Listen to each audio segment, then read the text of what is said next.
Prediction markets have taken over the sports betting industry discourse in the last 12 months, and frankly, with all the court cases, pieces of legislation, and lobbying going on, things can be things can be very confusing indeed. So today on iGaming Daily, we enlist the help of a genuine legal expert to give us a picture of what the lay of the land is on prediction markets and how the role of the CFTC has evolved since Mike Seelig came in as chair. So, welcome back to iGaming Daily, supported by Optimove, the creator of positionless marketing and the number one player engagement solution for sports betting and iGaming operators.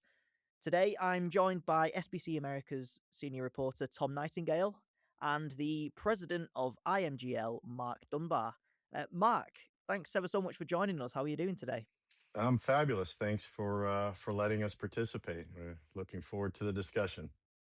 Fantastic. And Tom, thanks for coming on. How are you? Yeah, I'm all right. I'm excited to have a sort of bona fide expert talking prediction markets with us because, as you know, my coverage of prediction markets mainly extends to basically trying to keep up with the endless flow of news. So it'll be good to tap in a little bit deeper. Fantastic. Well, Mark, I'm sure this is something that you've been keeping a close eye on in the last 12 months or so because it's kind of taken a lot of industry attention. Just before we dive into things properly, could I just get your get your sort of initial thoughts of how much this has just shifted the landscape in the last year or so? Oh yeah, it is definitely sort of taking the gaming industry, by storm. And those of us in the international masters of gaming law over in IMGL, it dominates all of our conversations, whether we are at conferences or just chatting with one another, because our clients all over the globe are trying to figure out what is this and do they have to take it seriously? Is this going to be a flash in the pan? Or is this the master evolution of the next and most important mousetrap that you have to have in your arsenal? And so it is every day, all day. People are paying attention to what's coming out of the courts across the United States and out of regulators around the world as they try to get their arms around what exactly it means to have prediction markets in your marketplace, essentially cannibalizing the regulated market. Mm. No, for sure. It's been a bit of a whirlwind period. Now there's so much to cover on today's show. I think you know we're going to have to take somewhat of an assumed position that our audience understands prediction markets and understands some of the cases that are ongoing when it comes to prediction markets in the US. There are certain federal cases ongoing and state cases ongoing. I think a nice place to start might be the CFTC itself, because the new chair, Mike Seelig, seems to be on a bit of a journey when it comes to prediction markets, Tom. I think it's fair to say, isn't it? His position has changed in recent weeks. And and now the CFTC itself is filing an amicus brief in the one of the cases, the crypto.com case. Um, Mark, perhaps you could just start there for us and maybe outline what that means at its core and just Sure. yeah, what will So happen there. let me tell you, if I was a parent and Mike Seelig and the CFTC were a child, I would have them back in front of the psychologist or the psychiatrist, asking them to reevaluate the medication that they put them on, because you have a complete change in personalities that have occurred throughout the year. And I don't say it lightly. I mean, you're talking about a body that went from the prior administration that essentially viewed prediction markets as the anathema of wagering in the United States, did everything they could to run it out. All of the platforms tried to, push them out of the country, where they had to physically relocate headquarters to try and avoid the sanctions by the FTC and the dominoes of the rest of the federal government and state governments that viewed them as not appropriate within our jurisdiction, only to have after the election a pivot of sorts and a leader that was thought to head the CFTC, only to be yanked back because it was appeared to be too close to the industry. And so they thought there was going to be now there's a pivot back to from we're against to we're for to now maybe we're back to against to we're neutral. And then even when the chairman chose to go through the his Senate confirmation, he himself appears to need to, check his meds, because he was pretty clear in his testimony that neutrality, I guess, was where he was going to be. Didn't feel like that it was appropriate for him to comment on cases, didn't really have an opinion, et cetera. Despite everybody knowing the backgrounds of these folks. And I don't want to condemn somebody because they have a background.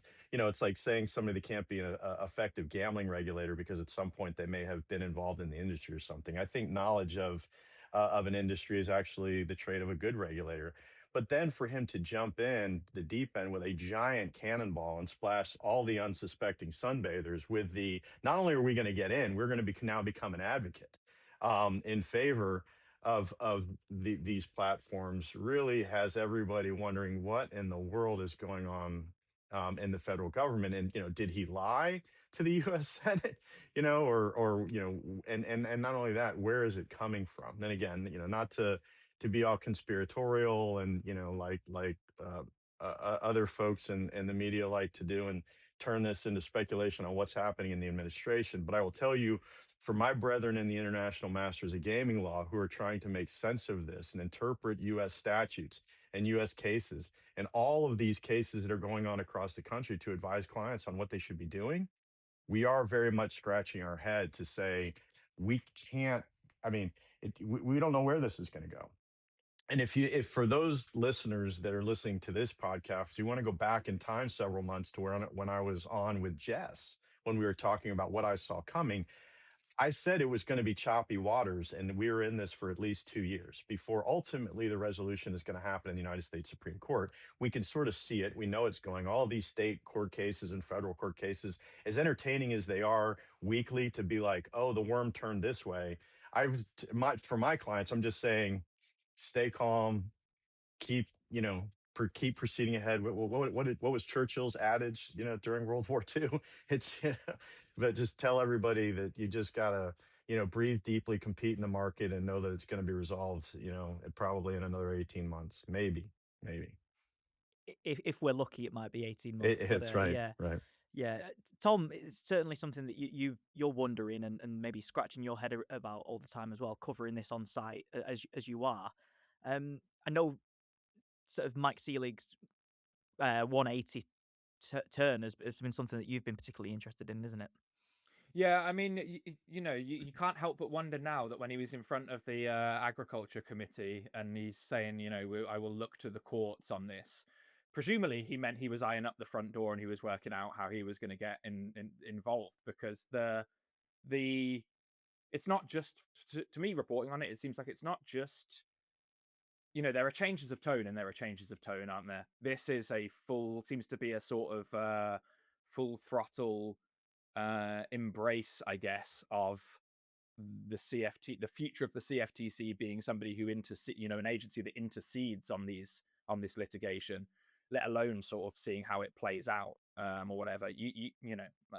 Again, Mark said about not wanting to speculate on things, but I don't know whether it's that this was always the intention and you're just not going to voice that while you haven't been confirmed, or if I imagine there's a great deal of internal pressure from the administration that is in charge in the US at the moment, given there are some ties between prediction market companies Oh, and the no, the White House never puts any pressure on anybody. No, that doesn't go on. That doesn't go so on.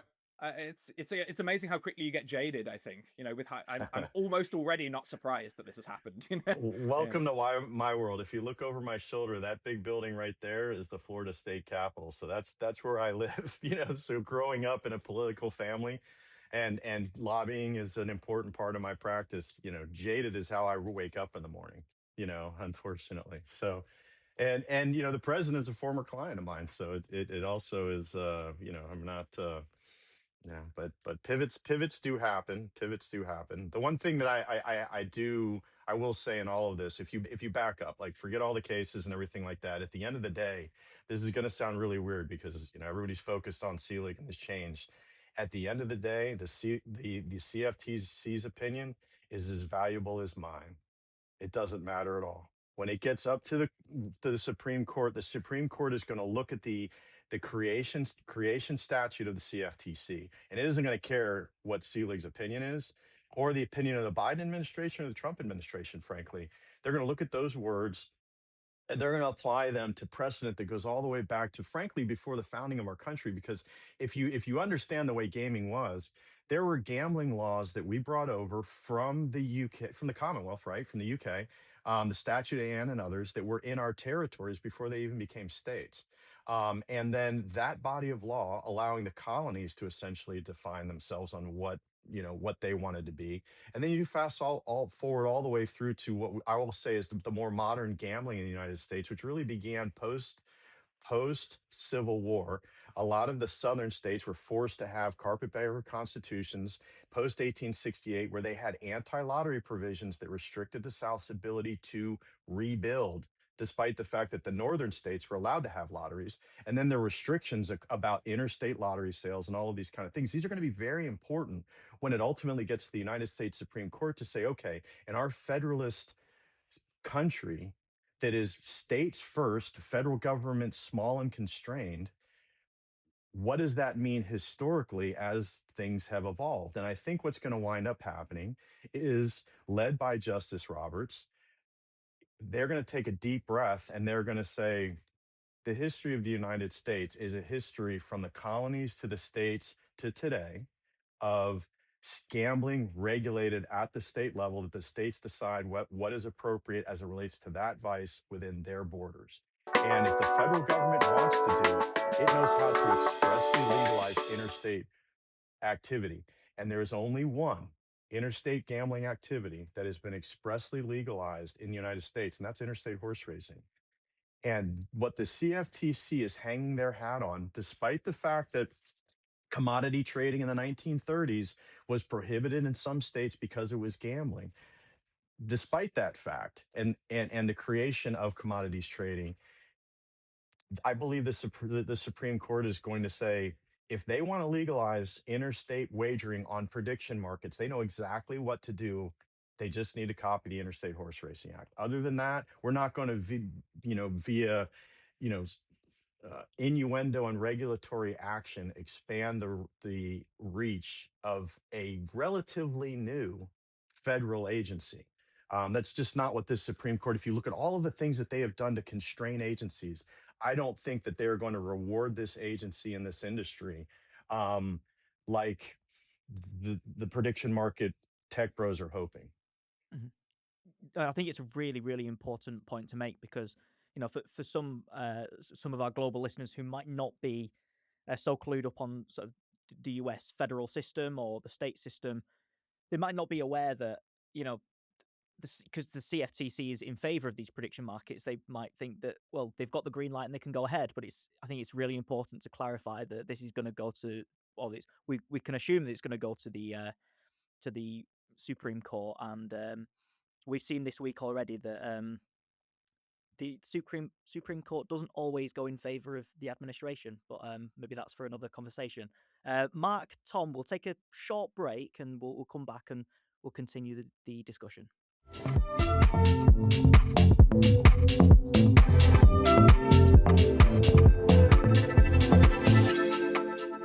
To meet additional operators, bigger and better than last year. There is such a buzz. Be able to meet face to face. A lot of good people I've met, new companies I hadn't seen before. Far more exciting than your traditional conference for sure.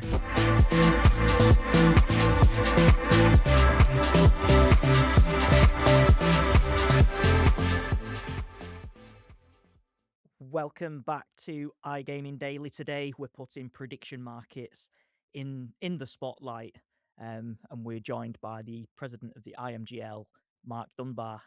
Marc, I wanted to touch on some of the big cases that we've seen across the United States so far, because we might not be able to get around to them all because, as you said earlier, there's so many. But Yeah. let's look, because Kalshi and Tom, look, you'd have covered a lot of these, so feel free to jump in as well. But Kalshi has been granted preliminary injunctions in some states.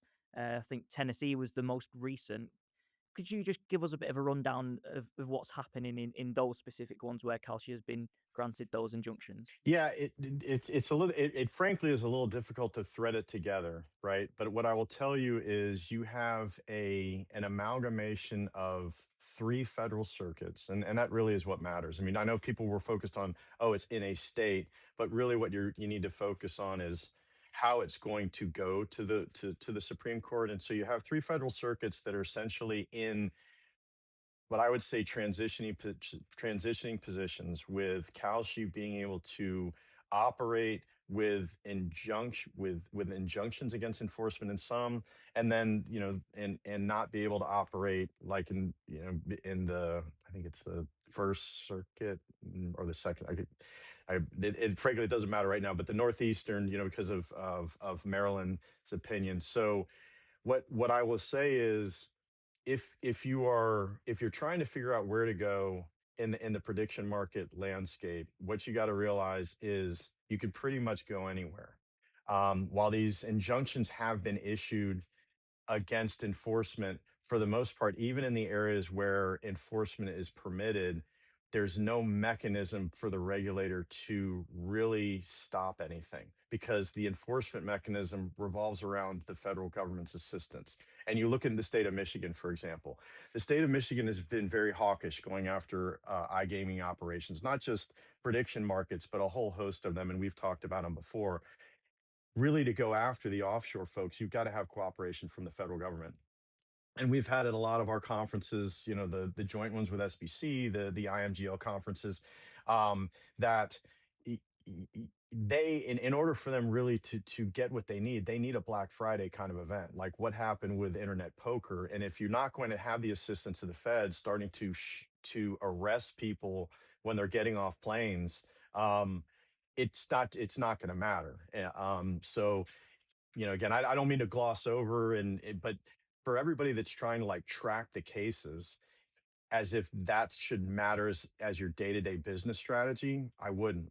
It's just too much, and it's too unpredictable. Because, like, I'll give you another example. The opinion out of California. There was an affirmative action that was brought in California, in Silicon Valley, to try and stop these. Well, the judge on the case own son is a tech bro.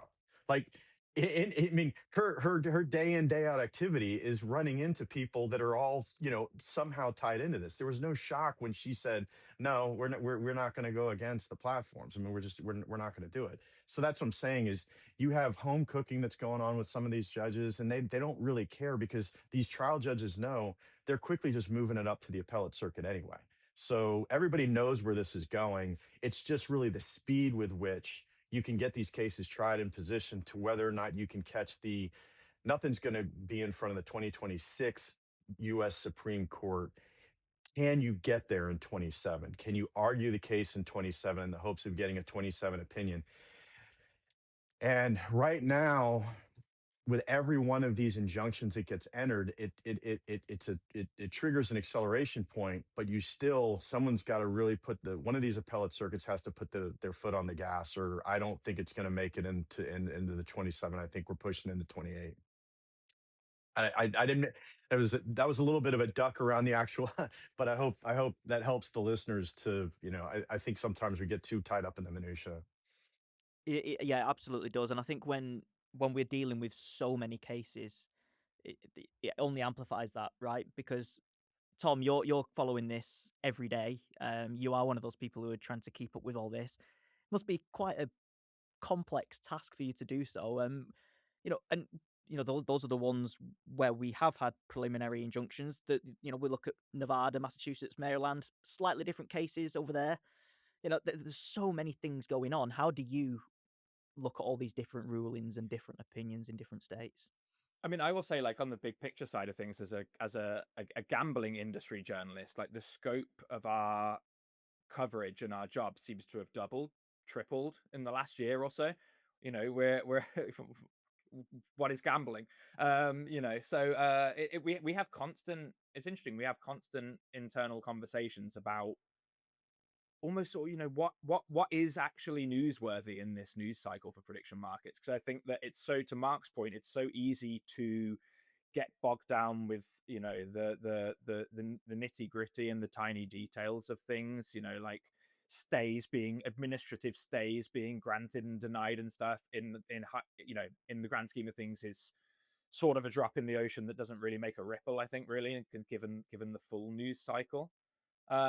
But obviously, what's been it's actually very appropriate that we're talking about this right now, because I have paused writing about Kalshi preemptively suing the Attorney General and the Governor of Utah to record this podcast, which shows how quickly this news cycle sort of moves. What has been interesting from my point, covering it as somebody who doesn't have the legal expertise, obviously goes without saying that Marc has, is to see some of the rationale behind the different decisions in different states. Like we had, for example, Judge Andrew Gordon in Nevada, granting Kalshi the preliminary injunction or temporary restraining order, and then later dissolving it, I think calling then upon his own ruling in the crypto.com case as rationale, new law, I think he described it as, that needs to now be taken into account. These sorts of things that to essentially a lay person on the legal side of things like myself is very interesting to see how the dots kind of connect from state to state, or how in some cases maybe they don't connect from state to state. I don't know if Marc has any thoughts on some of the maybe the major threads that we've seen throughout this sort of mess of yeah, there definitely are some major threads, and here's what I'll tell you: judges are political animals, particularly the federal judges. They once you get to be a federal trial judge, you have a robe for life, but you're always eyeing the ability to go up. And so you pay attention to the ripples that are going on, and also the waves inside the administration to say, okay, if I rule against the administration, what does that mean for my long-term ability to go up? JD Vance is tied to Peter Thiel. Peter Thiel is tied to industry. All of these kind of things definitely enter the psyche of somebody that is 40 something, 50 something years old, that thinks they may have a shot to either get to the Circuit Court of Appeals, or even audition for the U.S. Supreme Court. So again, these are political animals, and they pay attention to what's going on elsewhere. The common thread that I will tell you is everybody recognizes this as a novel case. There is nothing squarely on point to dispose of it. These trial judges also know, if when you read the opinions, that basically they're making it up. Now, when I say they're making it up, there is precedent, that they're relying on and all this other kind of stuff, but they know that the opinions that they're writing are going to be tossed in the waste paper basket when they get to the Circuit Court of Appeals. No one is going to say, oh, the learned judge in the Southern District of fill in the blank opined as follows. As soon as it gets up to the Circuit Court of Appeals, those judges are even more political animals, particularly because a lot of these have been appointed post filibuster. So you got a lot of 51 vote judges that are up on the Circuit Courts of Appeals. So they are going to do what they feel like when it gets up there. So for me, I'm intrigued by how quickly a judge will move to just move and realize that none of these trial judges matter. Move it on up and get it off their docket. Someone is going to want to write the long opinion that maybe Justice Roberts will use as the basis, but that's only because of the ego. It's not because it's not going to happen. Nobody in the U.S. Supreme Court is going to care what any of these judges say at the end of the day.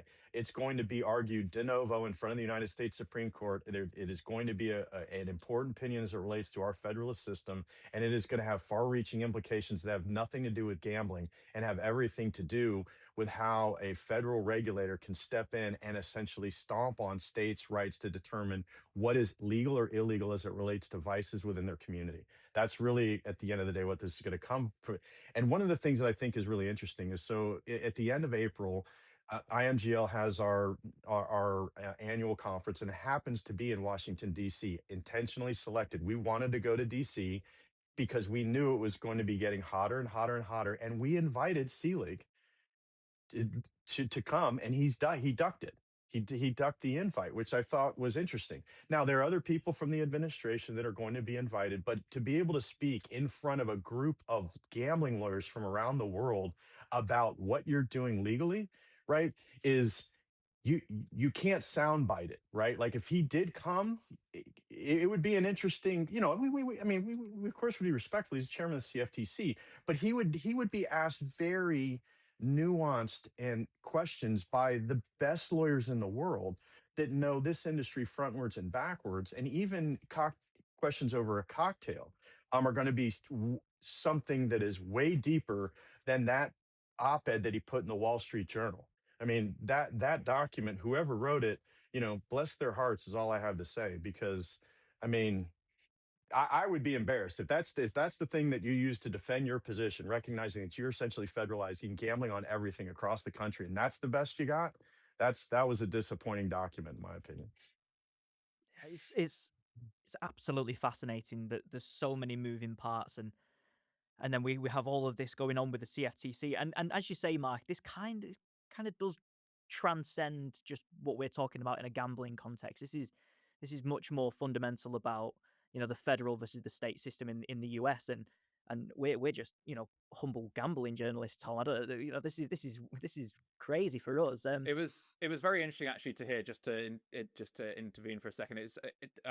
Caesar's CEO Tom Reeg and MGM Resorts Bill Hornbuckle actually raised these points on earnings calls, I think late summer sort of time, and they made that point that obviously they have their own positions. They're quite closely tied to Nevada, their state gaming licenses. Everybody has a position, but I mean they voiced that opinion as well, that this is in some ways perhaps being mischaracterized as like a sort of gambling regulatory issue, when actually it's arguably the very, I think Mark put it well, it's arguably the very crux of it is fundamental federal versus state rights and regulations. So how does something like that not end up in the Supreme Court, really, when you Yeah. take a step back and look at it?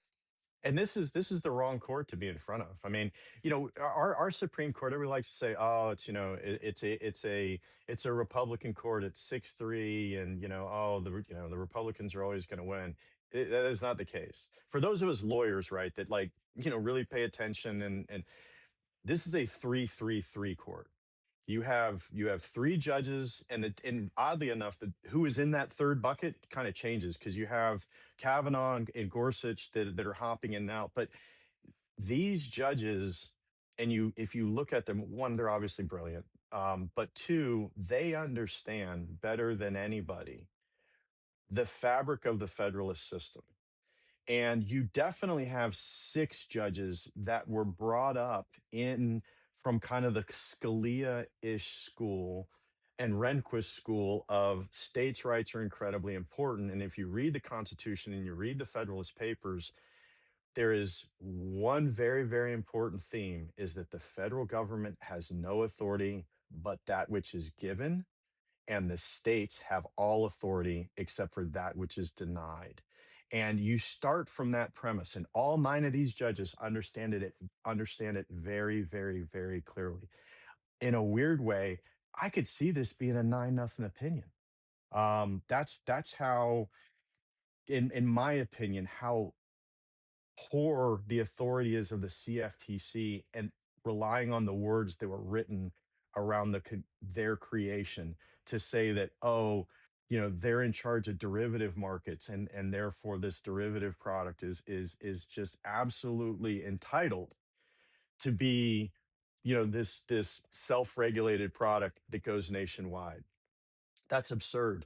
That's absurd. You have billions and billions and billions of dollars that are tied up. Forget the brick and mortar investments. I'm just talking about the regulatory fabric of gambling in this country.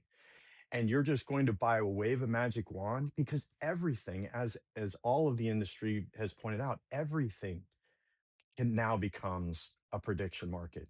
What is the next line? I was involved in a patent, application process to develop essentially a my line, so that you could configure your own line to a slot machine. Well, just think about it. Now everybody gets that. And it's a prediction on whether your line's going to show up on any slot machine, any device, anywhere in the world. Forget all the fact that you can bet on, you know, what color dress someone's going to wear on the Oscars, on the Oscar red carpet. I mean, it really, I don't frankly want to be in a fully deregulated gambling country. The parade of horribles that could follow, um, I think at the end of the day, there are going to be so many amicus briefs that are going to be filed in front of the United States Supreme Court. and there aren't going to be many of them that are good for the Kalshi side. Like, do you show me the rainbows and butterflies that someone's going to be talking about from a fully deregulated gambling marketplace for 350 million people? I don't think there's a lot of people that are going to be coming out there painting that picture. Yeah, it's really it's interesting that you brought up the idea of perhaps, slot style prediction markets, because I think, 12, 13, 14 months ago, we were joking about that potentially being the case. Now it's very much not a joke, and it's something that I think even Tom, correct me if I'm wrong, was this something that Jay Snowden of Penn was perhaps talking Hmm. about? Yeah, he called it out. Yeah, I think a few months ago, wasn't it? He said he was. essentially, won't somebody please think of the gaming companies? Where does it all end? Essentially, was the message. And Yeah, I'm a gaming lawyer and lobbyist, right? I also do game design. I've designed my own slot machines. I've owned and sold my own, brick and mortar gambling facilities. I make money off of the gambling industry. It takes care of my family. It's not like I am, an anti-gaming crusader. Um, and this isn't about an industry disruption. Gambling, drugs, prostitution. There are known noxious sin industries that have existed since the beginning of time. And every government structure that has ever been created, as well as every moral structure that has ever been created to essentially rein in the activities of man, have recognized that you need to put guardrails around certain activities. And right at the center of it is this one, right? And there needs to be reasonable regulation. Now, look, I can sit here and advocate in a very compelling fashion that we should have a regulated, nationwide, fully commingled, uh, sports betting industry in the United States, and how that would be good for everybody, right? But that means a fully regulated 50 state opt-in system, so that the liquidity flows and all of the good things that you will get from that regulation can make a vibrant industry. Not a deregulated, or I forgive me, self-regulated industry. Yeah. Hmm. Well, Mark, Tom, we're very quickly running out of time, but just before we do wrap up, we talked a lot about the court cases that are going on in the background, and we don't expect this to be over for another 18 months, perhaps at the very earliest. But in the meantime, there are some state bills that are coming through, seeking to ban prediction markets. Just before we sort of quickly wrap up, Mark, do you think that these kind of bills are somewhat pointless until we get some sort of federal clarity? A Is 100%. Yeah, 100%. Like, if I rolled into Nickel G's tomorrow and someone asked me, I would say, don't waste the time. I mean, I see what you're trying to do, but you're actually not helping anything, because I would say go read the Federalist Papers and realize the inherent authority that you already have. If you have not legalized it, it's criminalized. Just tell your regulator to do what regulators think. I mean, I've been telling the Attorney General of the state of Florida, we don't need legislation. The Florida Gaming Commission, we don't need legislation. Just do your job and enforce the law. Right? Now, here's the weird thing. This is my Attorney General is one of the few Attorney Generals in the entire country that hasn't signed on to a position yet. And look, we can speculate as to the why. Our most famous citizen is DJT. He is a Floridian after all. He's got a lot of assets here and a lot of influence, and he also has endorsed our attorney general for reelection and things. So that may be one of the reasons why he's one of the 6 guys that hasn't, defended states' rights, even though he's jumped in and defended states' rights in a whole bunch of other cases. Um, but yeah, I mean, states don't need these pieces of legislation. They just need to enforce the existing laws that they have on the book and recognize they don't really have much of an enforcement arm to really do anything anyway. I mean, if what would be great, I would say great, but I mean, what would be really interesting is if some state law enforcement actually rolled into the Calshi headquarters and says, "Hey, you do realize that what you're doing is organized gambling, so we're going to go ahead and arrest everybody here, seize your servers, we're just going to shut you down." Now that will put kerosene on the fire and accelerate things faster than anything. That's the part that I don't understand. We know where these guys are. State law enforcement could arrest somebody, and for the states that are hosting their servers, they could just go rolling in with their statewide law enforcement and shut them down.